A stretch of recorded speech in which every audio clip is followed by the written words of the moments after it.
Your inner monologue is really, really important.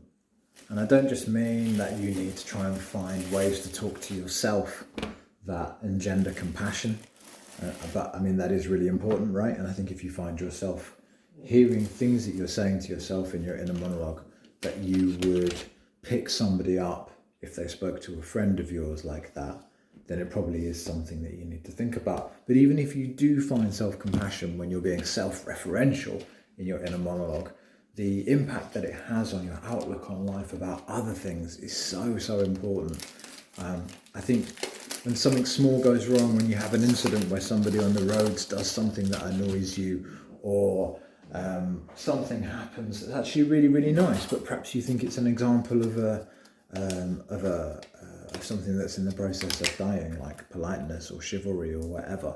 Try not to add loads and loads of stories to that. Try not to make it part of a large thing and therefore something that has the right to camp out in your head and make you angry. Somebody's a dick on the roads, just let it happen. Let them be a dick. Take a breath. Understand that it doesn't signify the decline of the entire world and that perhaps that person's had a bad day. Think about times maybe you've been a dick on the roads. I've been a dick on the roads. And I've had reasons going on in my life at the time which perhaps made my tolerance much less resilient than it would normally have been. And that's probably what's happening for that person. Or maybe they're just a dick. Doesn't matter. Doesn't mean that your entire day should be ruined.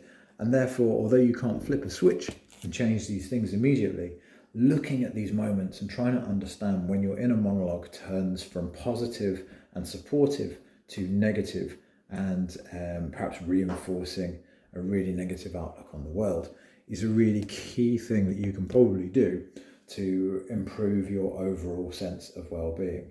Try not to add the stories to everything. Try not to make every instance of disappointment part of a larger indicative failure of the world to live up to your expectations. Just see things as they are, chaotic, or an example of somebody having a bad day, and see if by keeping that inner monologue slightly less negative, it has a longer term impact on your positive well-being. Take it easy.